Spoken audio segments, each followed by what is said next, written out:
Nation GH, your best online news portal.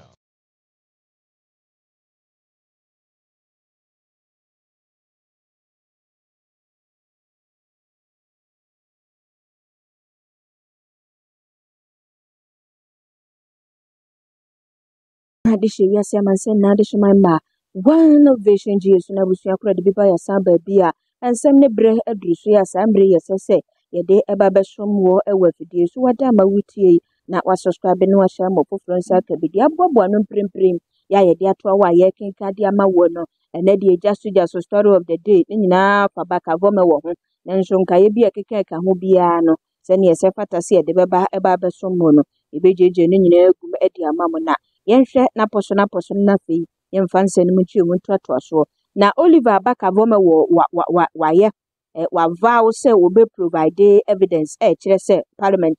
appointment committee no omoji ademudie ho nsem wo ha sanso na abetie say Ghana fo binum ase appointment committee of parliament so wo mu si wo mu tiri ase wo anim gu asem na wo mu gu wo mu ho anim ase pa say maame oklo Minister designate for the Greater Accra region, woman cafe yam fan of young Missan Fia, Yan as Asa Wonko, Coco Board, Penimpa, Attorney General, Ura, Anyene, what to me Abeka said, Chadis, I love against Papenina, Nipano, Kanwagungu, 27 count, no, union everyone, so no, Papayan so the praise the Lord and Sam Abba, National Service for any a jar ado essay, Marketu Akamun, a beba, life and carrot, fish car. Na speaker say wa wunim na unim na do wo for the garamse mu a wo MP so mu say ya wo ba wuro pie to afati sanso na abetie wo ensemi mu maami bia kasetia anodompre honorable nso ma do adiri MP na sansem no ehuru papa eno nso wo ha na senior high school student ene ayi Kimbu senior high school na Accra high for ene wo mo de sekan ya pamagu ye ho so wo montre so enkwada na yedo makosuku ayenya aduane ma wo mo aban ha ha no wo munya kakra di ye jimie no wo mo jimie ehun nsem wa ha nyina ye de bema wo abusua wei ene ensem abrem ye saso so ayede esomwo ewa fidie so wada ma wutie na wa subscribe no wa share notification bell no so ho na wanuma so no select o se ne be ya dane dani na da ubenya bie na wanya bia hwe pepepe osomfo DC Poku Kongonko Bono champion na bisia yimfrasie busafo yemfri ensem na se emfama we na ya hyasie e de free enkramantem soafo panyina mampanyi John Dramani Mahama Sonfre Dramani Atopi Commissioner General waboni dim ese onkonko ye adwuma e wo mantem na anyesi ebo wudia na chese no ano no wafa ho adi na bia akwhye office wo no afrasie kurede na wo ye adwuma se wokọ ema bedweku aya pa wo mo e wo memra hye bedwefie na etoto wano na fe ye no wudi nkomo fa adwuma no se aso wobetumi aye ana wontumi enye ne no na ma me Linda Okloko piem wo memra hye bedwefie osanso eye memra hye bedwani de ma de hye omo hya osuduku abatompasua so abra wokọ ye no committee ne chairman eja ahiafo na fe so penifu aka ho bi eye minority leader no manyamfo Alexander Afenyomake oni deputy nyina ewo committee no so na afi so anodompre wo mu nyina tuatua abra maami tina ase na wo so woka no ho asem yesesi ehu fa no ho ansakura na ne CV num eja obabo bibi tofa kakra de afa no ansa na CV num ya behwem na anubusa ne anototo bi wo ho no mo a yatoto na no abusebusa te se na ye afoforo no afri so omo hye ase yehu se na ye na ekoso no ebinum de etumi di donhwere obi tumi tre adwa so di donhwere mienu ebi di donhwere ba akone fa ewo committee no so ni nyina ya anototo ena omo toto wo ma no obi aya na eba no questions eduru ho aminim so obi ote so awo ya toto na no bi aya na no ho po kakra eyo no nyamfo Alexander Afenyomake ne nsem a kese obebusa wo obema ho akyere obi befa wani so ama nanso so ade baako esiye enrada na nipa bebre hwehwe wona so enipa bebre wo mu hu se na de eni saa atra keke adan a maami Linda Okurodi akopie ma committee nanim no ensemfuo baako kure ni ho yebusa maami eno ane ne ho nsem a wokawie ni ade a yebo na ba so kamfo nipa ebeja na obebo na chiri dom ye wie ya skrobodom kenkenken apai yeseko obeti committee nenka eno na Ghana fo bia kwatra social media so criticize appointment committee of parliament ne say we dia mu anya ade vetting we ye vetting ye yi obi se vetting enye blow to blow enye anu to anu se dededede we but ye pese ye so nipa ne hwe ye busa na dwene mu asem adwuma no obetumi aye ana ontumi nye aso manta ne dia no wode ma mantam ne mu ana atra ya boni din so wonko no dia no obetumi aye de abo atra ye no ye bisa sa ne ma we nyina na omamu ne nyina ni ada wo mo so na promise bi wo no make na se wantumi a afa ni akofa ne nse ni bi ne da ba ba attack ne daache eno na finance minister case atofo se de na obisa na we say I've not been to the ministry yet let me get there I've not been there yet let me get there o heye e wo na no kasa fi so tifi ho no no nso onim de ekoso no onim se ne aye o musi totototo emma ne wo mo nkro fese ko ba se wo feri e wo promise bi a obe make a nso ma mi oklodie ya musa ne hwe anka hwe nkrafi ene nkran bola mini nipa ayi nuwa adegono tama mi ko school ho da ye punish wa wo de bola wo ebro no na mi wure fi ho de but ewo adegono lungu ho baabi o mo sa akura twiti afi gu ho eno obedu tese obekọ baba wo socks aye fi hu se propra enya asem ketwa ena ye ntia akwada ye ntwe akwada so ye de abasu su sa waso de wuntie wo so ye guy boss ye de book ni ya heto ntu boy ekore nka ye hye jeans pampe ba mienu miensa oba o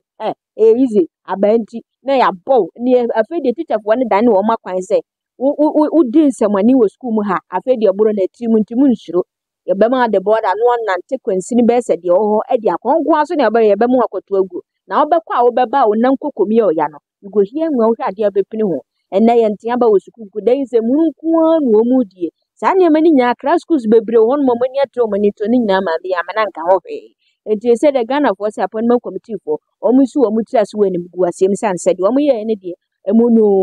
hwe ye ketekete anu ada ye wo krom ha na eba betu odwa free court ene ye nuanom a mo report wo court di tudo abere omo kopiem high court ye hwe ni mu sedu agongo ene ayi eja opuni asemi a free 2018 ni mu abepem sese bra ha eguso ye hwe se bia omo ebeba beka ho asem omo so omo wo ha na kua ye hu se attorney general ne nkrofo bi hwehwe mokas bi kwa ka de kokoto ne ewura ne afiri ne kwa ne aba ne asene ne afa ha afedie nkonko wiase a yese yi nore prosecute hwan brofo akese law brofo ye beka wo court wo se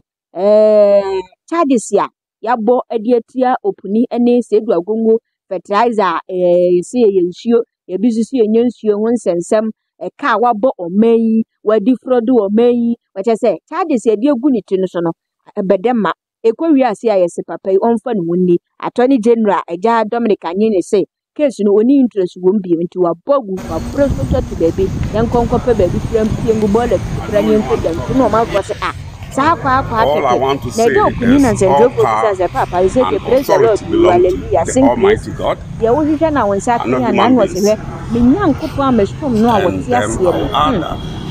Ono ene masem amamye the living God whom myself has scared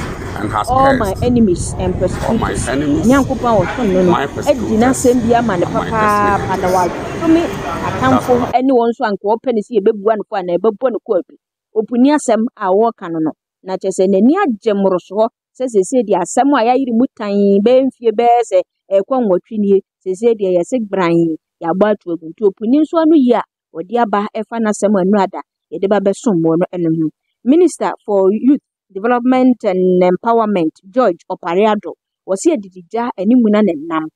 amanfo bi no mo ye omo service national service fuwe omo som bebre na adu bebi kura me kai former minister was omo amasem mo mesoma wo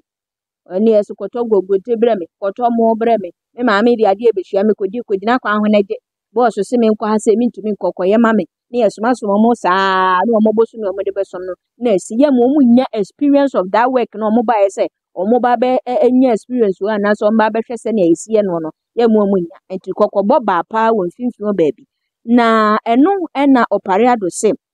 na service fo bi aye adwuma wo mu sika esese ye de ma wo mu no mo nso wo mu tumi ade wase wo mu sirima no mo de twi wo mu nu titru mante ne maba wo mo ye national service mojamo no nanum ye ne de nanum atoso onya lele bi o de betu nanum onya kubetofi bi o de betu nanum onya emerike tofi bi a wo de betu nanum abra wadidi awie onya akukọ tai bi a drumstick obetwe afa ne seso ne ehu so no so bo student wa bre nwo odie saa sika nyinaa kam a yɛmfa ma wɔ mo nti saa deɛ ɛnyɛ nti sɛ wabayi wɔbɛhwɛ na yɛtuatua wɔ mo sika de ama wɔ mo ebio panyin baako nso wɔ atena hɔ no mo kasa yɛ sɛ wɔ mo nneɛma bi kura yera wɔ mo sɛnsɛnkyerɛfoɔ sɛ wɔ mo mmoa wɔ mo na wɔ mo nsa nka saa nneɛma no paa nyɛ saa deɛ a ɛha adwena nkasa abusua ɛne nsɛm a wodi tu dadeɛ bɛdɛma ɛwɔ hɔnom sika no woyɛ adwuma na sika ma ɛyɛ papaapa nti ɔpare ado sɛ wabayi deɛ national service for nyefo don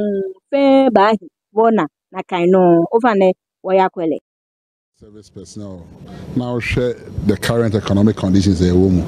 na obi sabe ne bosome akechia ekemu bosome 9 na still a wonya hwea now share ahokyera a woman na clearly we are not being fair to sa embrance and baba we omoye national service. See, I say we will take it upon ourselves. The finance ministry and the controller be the who come on. Now I should say in print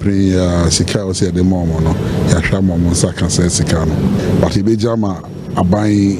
aban kratia omohwe and omo yes anhwemu so ombe yo mohwehwe mu ntem. No mo de ho asen ba beto dwa na sebe omo a ebe hu so omo nsa wo mu bi no. Aban atwe omo so na sebe ebi ansi bi. Afutu nam de ma staffs na enyo mudi nkomo ne se o ka hu bi na wo ye bibi sa wo di aban hwambo o say your mind no o your mind boyefo tie njai na ye ntumi fa sa ho de ni momemboa na Ghana emfa ne tuma pa emfra no man anko yi wa ha emfie kakra atwa mu ni no nti uba so me hwehwe ka mo se o ka no wo bi nchen wa ha eno anajo ye ko GB wo bi mo nchen ne de aba me fa sa akonya so ama press for amoha aboan ye rig machine almost your more call I'm so sino na nipa bi eje rig no machine de two borehole e two for munsuo no omoje wo monsam se eye hwan se ye hwan na age ehu na bitimi so aye nipa bi a na wa hye da twa ne ho dambroni no eden opeso de machine ko hye ba bi into be a national service car motorbike bicycle your rig machine e won chen wo ba bia no bo modern na oti meni a ana wo hwe TV oti o radio so wo hwe online misrew fabra wo de be na sisi ai bi obi anya wo hwe ye beda wasem mu ni age ba so ma yen anka se spend bre e be gi won some de a e de how be bro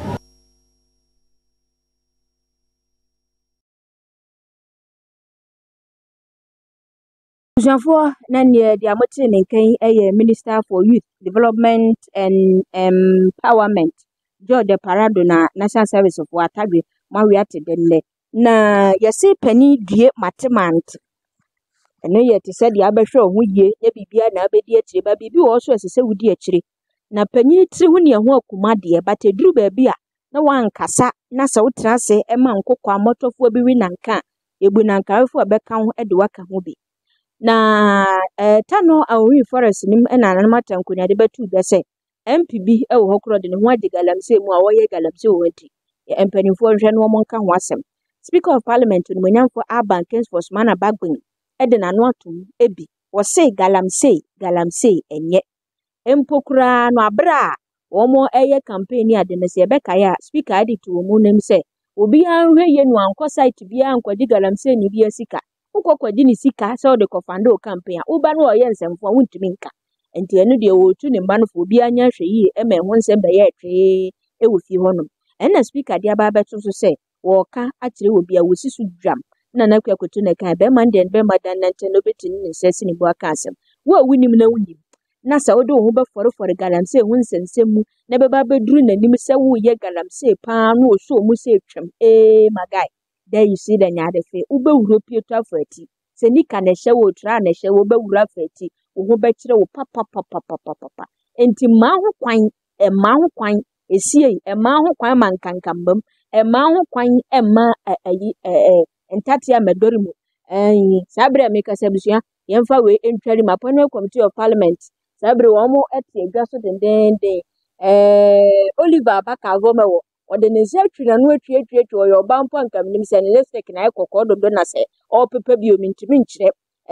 afenyo marking anodo mpre o mu nyina se so far as wode cancer aba no enu nsi ne kwan se wo se yi nema bi wo yi ano enti sabre oyi ano oyi ne nsem na no ewo parliament ho no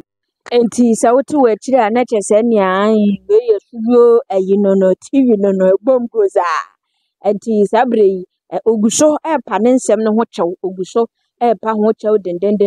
but ni nyina ya de bebremo wo kasebo isu. Enti yento so ti senior speaker ka no woni kura wonim na do bo be for guarantee ho nsensemu no enya de se obefo aho adi kete kura de se fata bia so twa bia ne hwehwemu bia se so wo moye no yesu omu se twem obe ne pepepe abusafo yento ensem no so na yenkopie ma wonsem fufurum na enro ada appointment committee no so ensem bi si ye wo so abusafo nyame anim nokurani na enso ani na abotesem na abofonosem enye kura no omu na hyemra MPC omu na hyemra eni edi so asem ekoba eni nyina ne se Minority Chief Whip Onimonyamfo Frank Anodompre nse omu adwagiri mra hyebedwani Sabre wade nsem yakoto Speaker of Parliament Onimonyamfo Abankens for Smana Bagbe nanim ewo fie honom ye ba bebo video na mo wahwe bi na fe nsuso ho nsem no odi wadwempo anam so aba ni nyina ne se abra Dr. Omanebo amaye vet no ewo committee no so no enipa bi ebejam no no omo no omotete wo no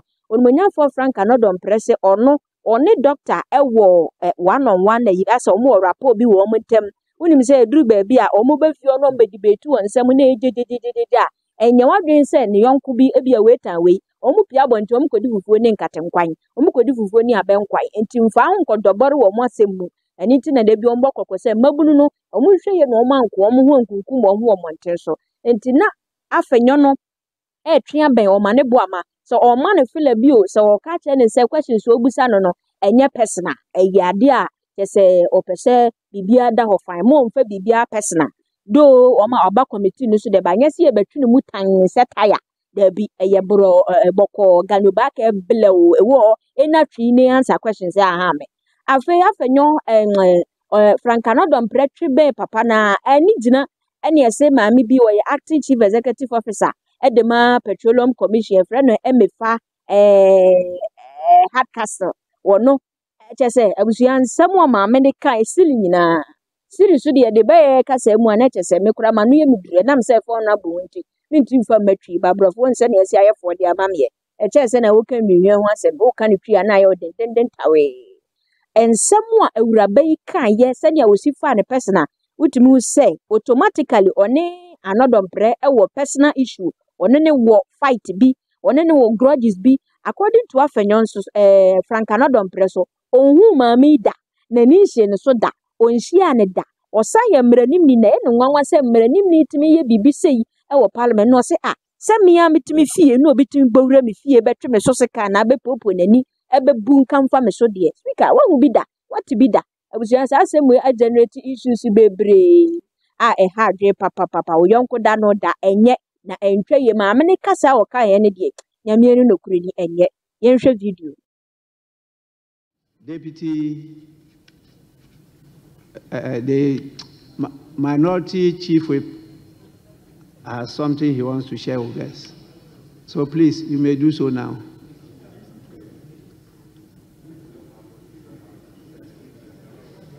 Speaker, let me thank you sincerely for indulging me. Speaker, I'm coming under Order 33(3) and further Order 33 and further fortified by Order 30 and 31A. Speaker, for the avoidance of doubt, I shall read parts of the orders I've quoted, just to lay basis for my claim. Speaker, Order 33(1). A member may bring to the notice of the House any complaint of contempt of Parliament or breach of parliamentary privilege at the time appointed for complaints of contempt of Parliament or breach of parliamentary privilege, if the member has previously notified the Speaker. And Speaker, going further, Order 30B.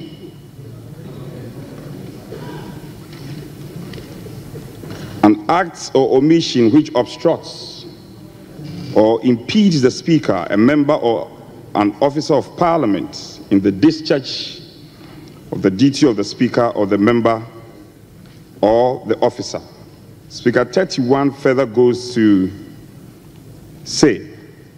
disorder on the part of a stranger, such as riotous or disorderly action to hinder or prevent the passing of a bill or other legislative measure or motion or any other matter pending before the House or a committee of Parliament. Emphasis mine. Speaker, going further, one can also be armed with B. Speaker, anybody who knows me in this House knows I make my case forcefully, but I respect authority. And where balance of power lies, I've often shown respect. And dedication to this House, respect to the other side and colleagues, is not in doubt. Speaker, not to belabor the point. This morning, we were on our usual duty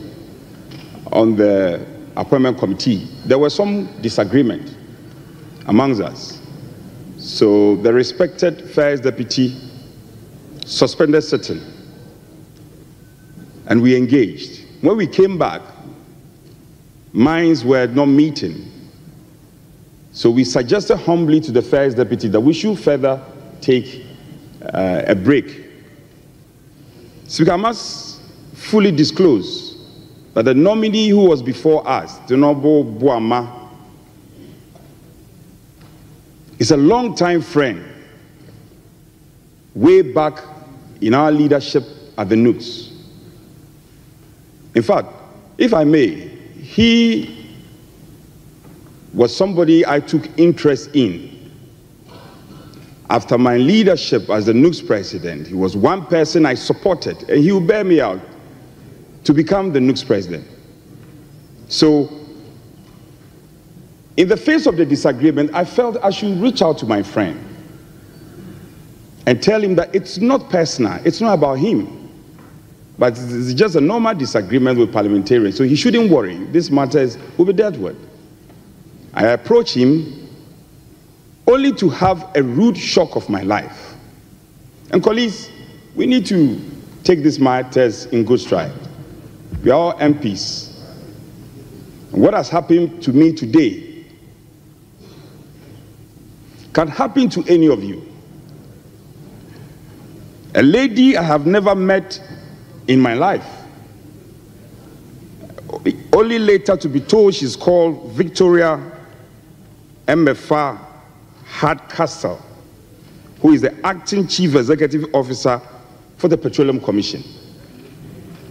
Speaker, I didn't say a word to her. I didn't provoke her in any way. Suddenly, insults were being hurled at me. Silly, stupid, useless. At a point, I thought they were referring to somebody. I turned.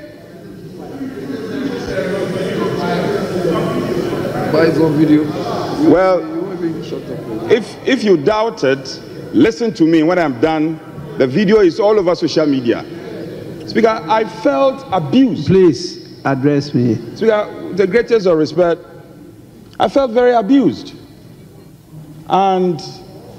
there and there, I felt, how can a man be killed in his own backyard? Even if there should be any crucifixion, the crucifixion should not be done in my own house.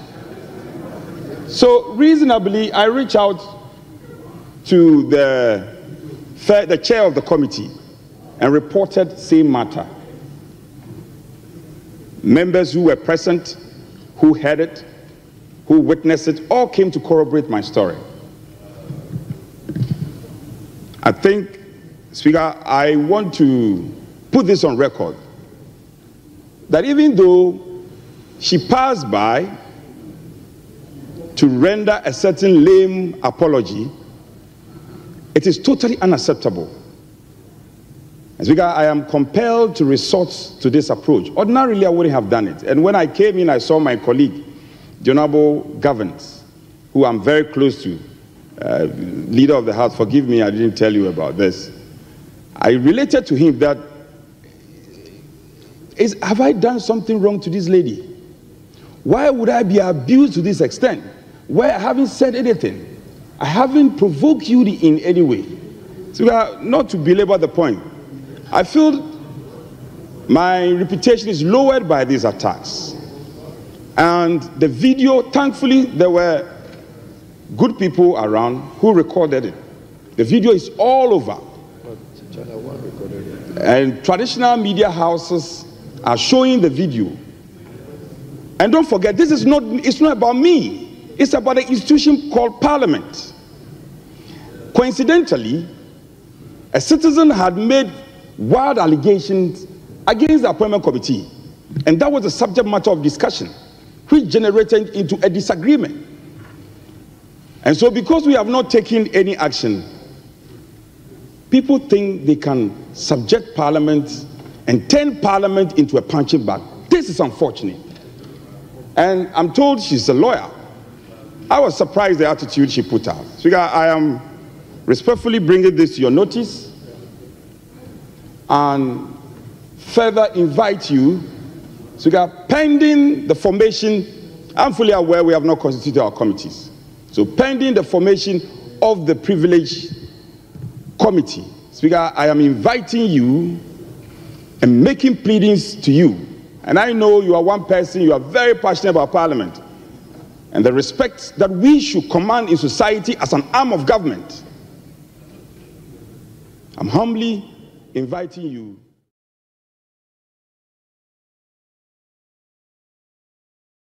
For Oshasania Afenyomake address issue no to speaker na afei so maame ne de no so hwesania esi ekroye na who are you you think you can bully me here, you think what are you talking about, what I say, you think he can bully you there, bully now so Parliament where what ba ne chamber what ba ne diem uko obi diem so ado open no de ye wo but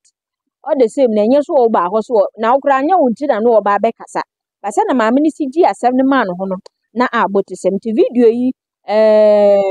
di kan no eye maame na bra no attack Alexander Afenyomake aje baby aboso we eye anodompre bra no attack anodompre no na afi anodompre so address it to speaker on the floor of Parliament na abusua ye jagum ama watumi ahwe bi no ma yemfa video ba ko so ento aso Kimbu Senior High School na Accra Accra High for school for imienu video bi akovala abusuafo awreho yasesika nyina wo but nipa ne ntime zoom in but yehu ba wo think kamu ni se nipa atiantemu wa akire wo matwese kan yo bepre no munya yo enkoda na yenya aduane mu omunni wo Senior High ho na ato mahama adwendwene na nanu ya yelodu mo free warehouses ekwochema wo mo a omo tomatoes yewie bi defa enkwanse ba bi ko yigo taxi mu se mfa nwane no sa nkora na nya energy na omo san bi edi nkwahweasem ko suku ko sua de obi wo ha wo kwansem hunu nsemfo enkwahweasem ko na obedia de awie suku se kurobodom obi wo ha wo wie suku kura wo de ne di wo suku mu ho otimi jani dia to the extent say within some fun kura ma school no kura painting kura no wo ya foforo kura de mo mansa no eja ade kura pote kwatre ga ya school fo emienu ebinum apamagu ne yonko so wo ma chesi wo ma kwan ho wo mo konkoda kuta sekan a teze yenim de kofa ba ye mo ba video no abusua no so enie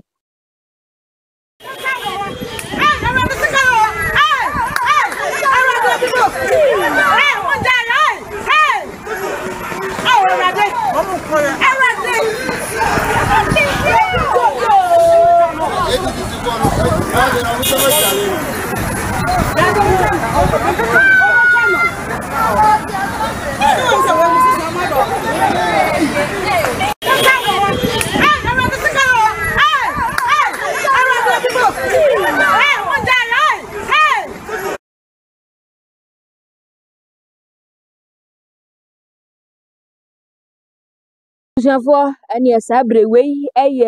Kimbu Kimbu High friends Kimbu Senior High School na Accra High for and wo mu dwu wo mo wo Nkramonten so no na yeguso ayekasa nyina ane Oliver Abaka Voma won to aye edu na efe hot wade enche say na eta no edu no efe hot ni e cancel hu na ato ata ono nso wetene nche ya wawi ni suit a kese omu nyina o committee ne mo nsem bebre twetwagu na de yaboa no we no eja ye de mamo ni nyina ye besa de nyina aba besom ewo afidie so wosomfo DC poku kongo bono champion na bisia Edwest